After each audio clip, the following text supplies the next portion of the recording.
사사기 14장 요약을 맡은 나우준 형제입니다. 네,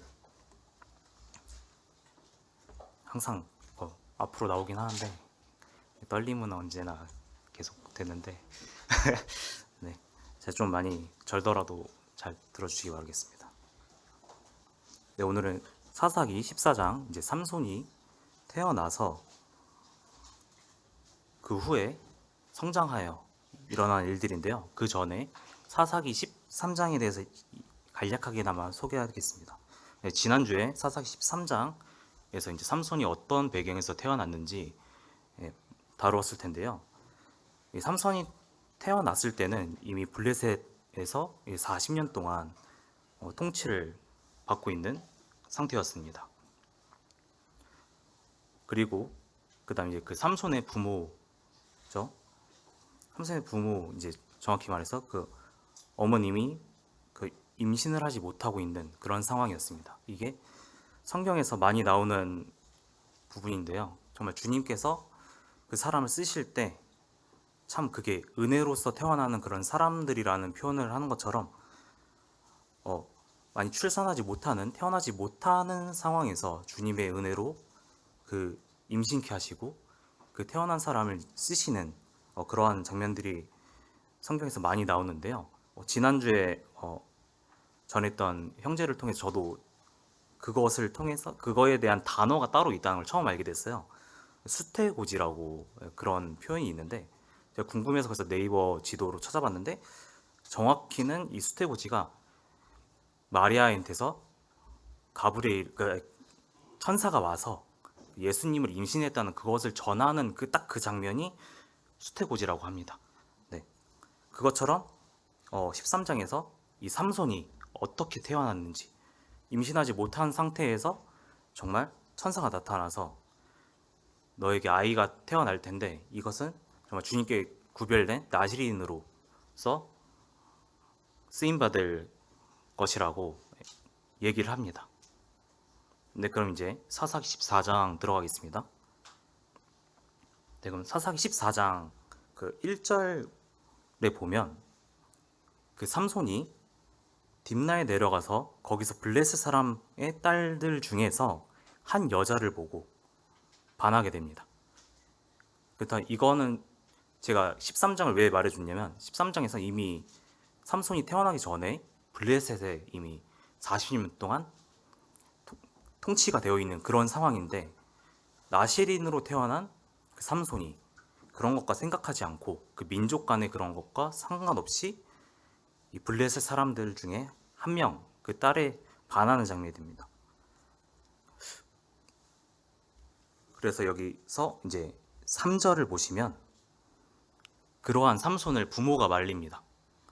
그의 부모가 그에게 이르되 내 형제들의 딸들 중에나 내 백성 중에 어찌 여자가 없어서 내가 할례받지 아니한 블레셋 사람에게 가서 아내를 맞으려 하느냐 하니 삼손이 그의 아버지에게 이르되 내가 그 여자를 좋아하오니 나를 위하여 그 여자를 데려오소서 하니라. 네, 이것을 보면 분명 나시린으로서 태어난다고 부모님이 알고 있기 때문에 이 삼손이 여기 결혼할 나이 때까지 컸을 때 그 나시린으로서 그 구별된 자라는 표현인데 나시린으로서의 그 교육들을 분명 받고 자랐을 텐데도 이런 삼손은 전혀 그것과 상관없이 자기가 보기 좋은 자기 욕망을 솔직하게 말하고 아버지 부모님이 이렇게 말렸는데도 자기 뜻을 굽히지 않고 오히려 당당하게 아버지한테 여자를 데려오라고 하는 그런 장면들이 있습니다. 여기에서 보면 이 당시에는 이제 그 결혼을 하려고 하면 부모님의 허락이 절대적으로 필요한 그런 상황이었습니다. 이런 모습을 보면 이게 정말 나실인지 정말 사사인지 참 어울리지 않는 그런 삼손의 모습을 제일 먼저 보게 되는데요. 그때 이제 4절에서 이것에 대한 숨은 뜻이 잠깐 나옵니다.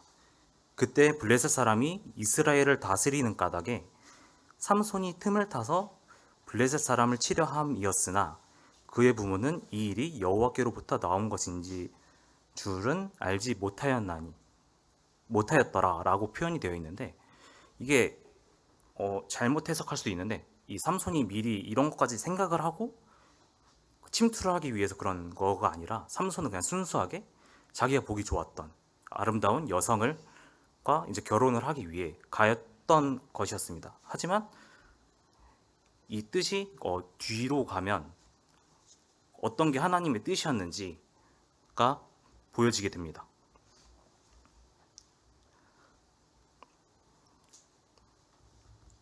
네, 이제 5절에서 이제 9절까지 나오는 장면은 이 삼손이 그 여자를 데리러 맞이하러 가는 와중에 한 사건이 일어나고, 그 사건을 계기로 블레셋과 더 이제 싸우게 되는 그런 계기가 되는 모습인데요.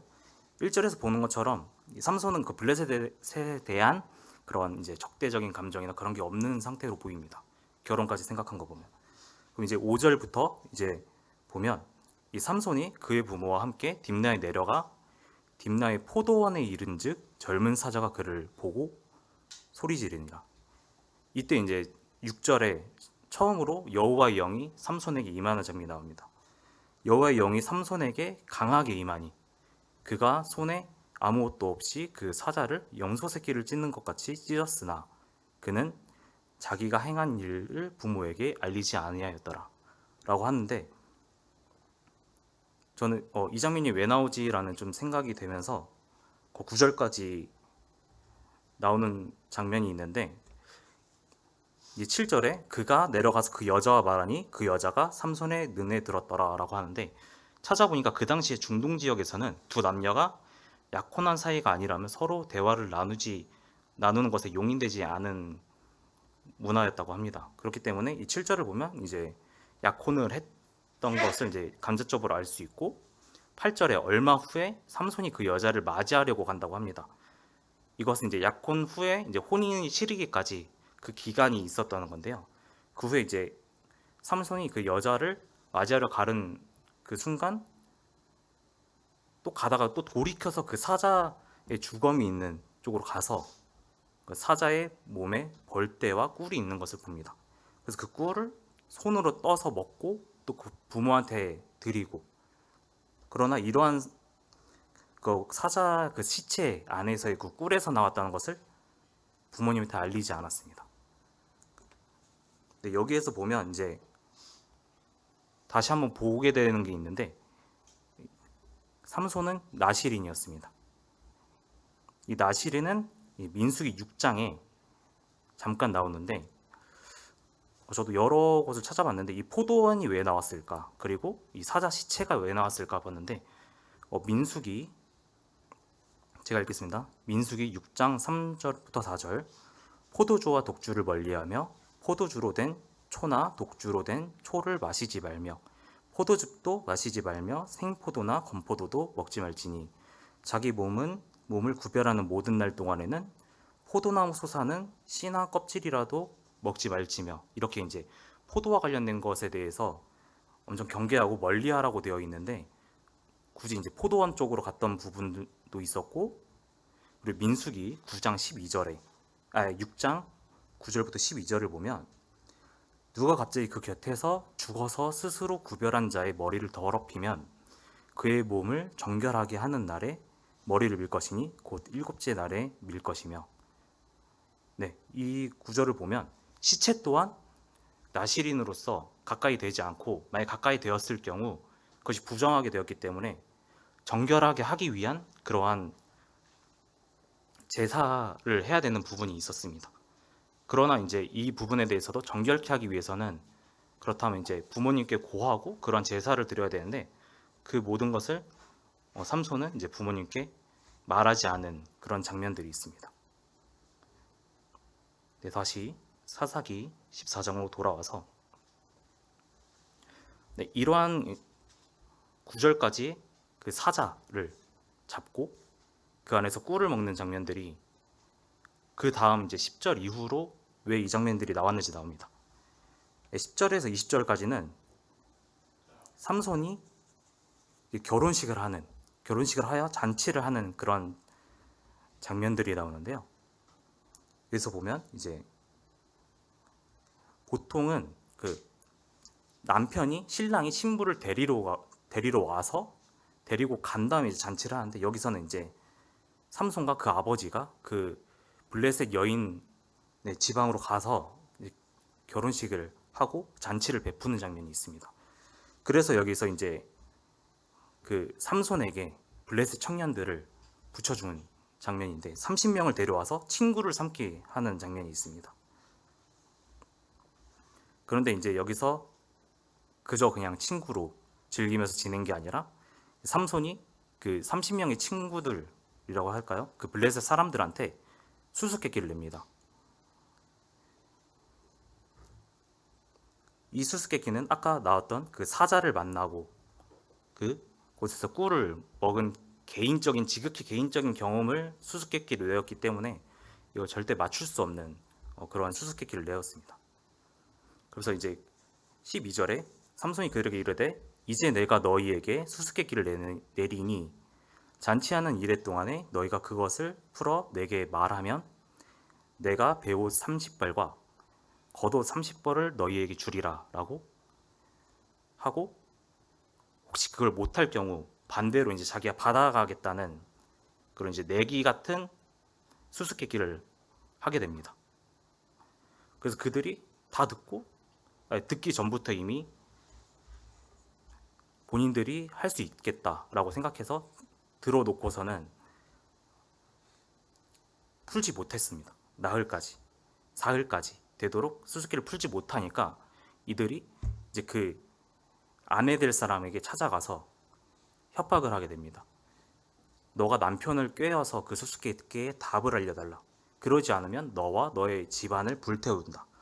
라고 하면서 그 뒤에 이제 치졸하게 너희가 우리 재산을 뺏으려고 생각한 게 아니면 왜 초대를 했냐, 이런 식으로 또 얘기를 하게 됩니다. 그래서 결국에는 이제 그 삼손이 아내가 그 삼손에게 계속해서 이제 답을 알려달라며 그 삼손을 약간 책망하는 그런 느낌으로 말을 합니다. 당신은 나를 사랑하지 않기 때문에, 그렇기 때문에 나한테도 답을 안 알려준다. 근데 이게 그 뒤에 똑같이 한번 더 나오는 그런 일들인데, 여기서 이제 처음 이제 삼손이 그 사랑하는 사람으로 인해서 배신을 당하게 되는 그런 장면들입니다. 그래서 삼손은 이제 결국에는 그 아내가 계속해서 울면서 강요함에 답을 알려주었는데, 그 아내는 그것을 너무나 쉽게 자기의 백성들한테 그 답을 알려주는 장면이 되었습니다. 이것을 보면 그 아내 또한 삼손보다는 자기 민족에 대해서 좀 더 생각하는 모습을 보여줬습니다. 왜냐하면 이때 당시에 이 옷이 엄청난 가치, 그때 당시에 그런 재산이었을 텐데, 결혼할 당사자가 그 30벌을 모아서 주는 거나 이런 거는 삼손에게도 엄청 큰 손해라는 걸 알면서도 그 자기 백성들한테 알려주는 모습을 보면서 오히려 블레셋을, 자기 민족을 더 위한 모습을 보입니다. 그래서 이제 마지막 18절 보면 일곱째 날에 해지기 전에 성읍 사람들이 삼손에게 이르되 무엇이 꿀보다 달겠으며 무엇이 사자보다 강하겠느냐 한지라 하면서 이제 답을 말하니까, 이 삼손은 부모님한테도 말하지 않는 것을 그들이 알기 때문에 화를 내면서 너희가 내 아내를 이용하지 않았으면 능히 풀지 못했을 거라고 그렇게 이제 표현을 합니다. 이때 여호와의 영이 정말 갑작스럽게 삼손에게 임하게 됩니다. 그래서 이 삼손이 그 아스골론이라는 곳으로 가서 그 블레셋 30명을 죽이고 노력해서 그 옷을 다시 주게 되는 이런 참 상황이 되는데, 이 아스골론이라는 곳이 그곳에서 37km나 떨어진 곳이라고 합니다. 그리고 그곳이 블레셋의 주요 도시이면서 약간 문화의 중심지였던 그런 도시로 나오는데, 그런 곳에서 삼손은 자기의 의지는 자기가 화가 나서 가서 그런 블레셋을 죽인 거긴 하지만 이것을 통해서 이제 삼손은 이제 블레셋과 더욱더 이제 적대감 이런 사이가 안 좋아지는 그런 상황이 되었습니다. 끝으로 이제 마지막 20절을 보면 정말 황당한데 그 삼손의 아내는 결국 그 삼손과 이어진 게 아니라 그 친구였던 사람에게 그 아버지가 넘겨주었다고 합니다. 그리고 결국에는 그 삼손도 결혼식은 했지만 그 아내를 직접적으로 아내로 맞이하지 못하는 장면들이 되면서 그 이후로 이제 블레셋과 더욱더 치열한 전투가 시작되는 그런 부분들이 있는데요. 그럼 이 14장을 보면서 어떤 것들이 이제 생각이 되었냐면 저는 그러니까 나실인으로서 주어진 그 사명이 있는데 그것 또한 삼손은 몇 번이나 이제 어기는 그러한 장면들을 보면서 저희 또한 그 나실이라는 게 구별된 자잖아요. 저희도 이제 침례를 통하면서 정말 주님께 정말 다시 태어났다고 그렇게 얘기를 하면서 이 세상과 구별되고 주님께 속한 자로서 고백을 하였는데 이 삼손처럼 이 눈에 보이는 그런 것들을 쫓는 부분들이 없지 않아 있는 제 자신을 좀 더 떠올리게 되었고요. 그리고 그것 또한 이제 많은 교육과 주변에 이제 여기서는 부모님인데 만류함에 불구하고도 이러한 자기의 뜻을 굽히지 않는 삼손을 보면서 이 세상을 살아가는 나는 어떤 목적으로 살아가는가를 좀 많이 생각하게 되었습니다. 이제 구별된 자, 정말 침례를 하고 저희는 이제 주님의 자녀로서 그 백성으로서 살기로 하였는데 과연 나는 이 세상과 구별이 잘 되어 있는가? 아니면 그 사자의 시체를 만지면서 그것에 대해서 정말 주님께 고하여 다시 그 정결한 삶을 살려고 노력을 하였는가? 약간 그러한 부분들을 좀 다시 한번 생각하게 되는 부분이었고요. 그리고 또 이제 이 4절에서 나온 것처럼 이 삼손은 자기의 욕망을 따라갔지만 거기에 주님께서 그 상황을 이끄셔서 결국에는 블레셋 사람을 죽이게 하였고 그 후에도 블레셋과 계속해서 싸움을 하게 만드는 그 삼손의 의지가 아닌 정말 주님이 이끄셔서 그 블레셋과 정말 싸워서 정말 주님의 뜻을 이루어져가는 그러한 인도하심이 보였습니다. 그래서 이것을 보면 하나님은 저희의 정말 주권자이시며 결국엔 하나님의 뜻으로 그 이루려는 쪽으로 상황을 바꾸시는 정말 주권자이심을 다시 보게 되고 하나님은 그 하나님의 뜻을 이루기 위해 선을 이루시기 위해 악을 허락하지 않는 부분을 오해하지 않았으면 좋겠습니다. 이 삼손이 결혼하는 부분은 하나님의 뜻은 아니었습니다. 단지 그 삼손의 그 욕망을 따라갔지만 그 상황을 하나님께서 이끄셔서 그 수수께끼를 내게 하였고 그리고 그걸로 인해서 그들과 마찰이 생기게 하였고 또 하나님의 영이 임했을 때 삼손이 말도 안 되는 그 힘을 발휘해서 그 블레셋 사람들도 죽이고 결국에는 그 블레셋 여인과도 같이 있지 않고 혼자 화가 나서 올라가 버렸는데 그 여인 또한 결국엔 다른 블레셋 사람한테 넘겨지면서 결론적으로 보면 삼손이 원했던 거는 이루어지지 않고 정말 주님께서 원하시는 방향으로 그 블레셋과 삼손이 싸울 수 있는 그러한 것들을 상황으로서 인도해가는 모습을 보였습니다.